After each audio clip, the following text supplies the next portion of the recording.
¿Eres mexicano y alguna vez fuiste a las lanchas de Chapultepec? Quédate, te voy a recordar un poquito de su historia. Te cuento un poco de historia.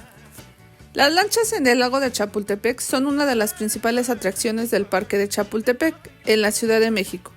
En 1920 se pudo tomar una foto de una lancha en el lago. El lago se construyó a finales del siglo XIX sobre una antigua explotación minera. Es una de las masas de agua más tradicionales del parque.